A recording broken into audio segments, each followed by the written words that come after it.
I wish I'd have been a singer. Girls always like those singers. You know, they come in. It's always been that way, even back through history, during the time of the first great singer, Little David. Remember Little David? Had that fight with Goliath. David was a singer. Wherever David would be appearing, the girls would come in the club. They'd crowd around the front of the stage and swoon while David's singing. They'd scream at him. They'd scream things like, "Play on the harp, little David. Play on that harp. What you say? Come on, little David." David had 3 hit albums. Big hits. His first hit was an album called David Jams, Part 1. Second hit was David Jams, Part 2. His third and biggest hit was an album called Jam David.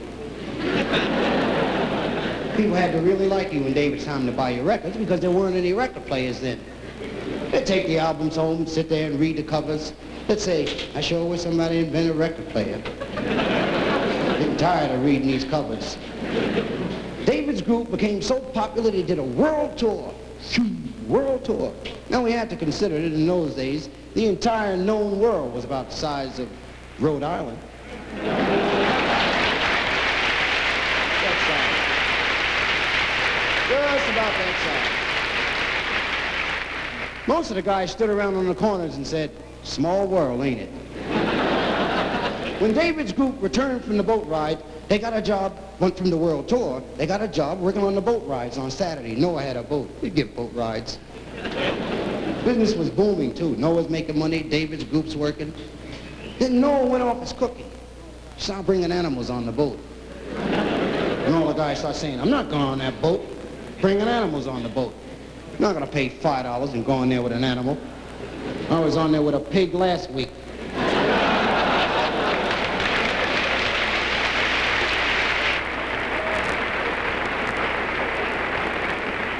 So they all started hanging out in a little jazz club, a place called Lazarus Coffee House. It was right across from the arena. And in those days, on Sundays, everyone went to the arena so they could watch the Christians and the Lions. Those Lions were undefeated. You know that? You couldn't get a bet on the Christian in the arena. Christians had a great coach, but the team was shaky.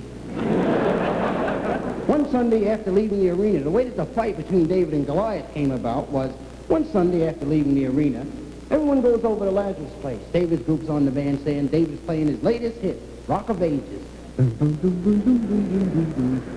girlfriend Bathsheba standing there swooning, screaming at him, "Play on the harp, little David. Play on that harp. What you say? Come on, little David."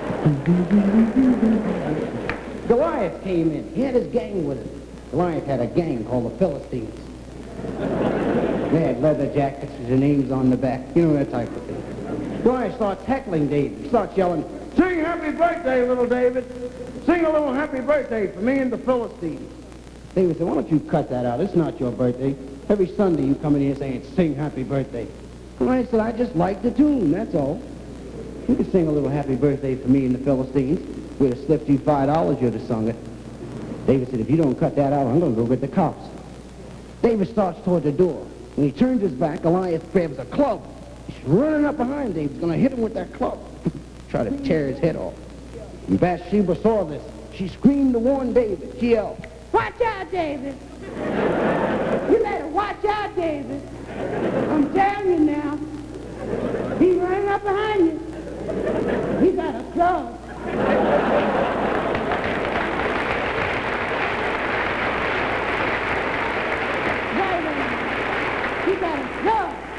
"I bet he's going to hit you. Try to tear your head off." David whirled around with a slingshot. Whirled around, hit Goliath right between the eyes with a rock. And Goliath fell and died. And all the people started laughing and cheering. And David leaned over and said, "Happy birthday."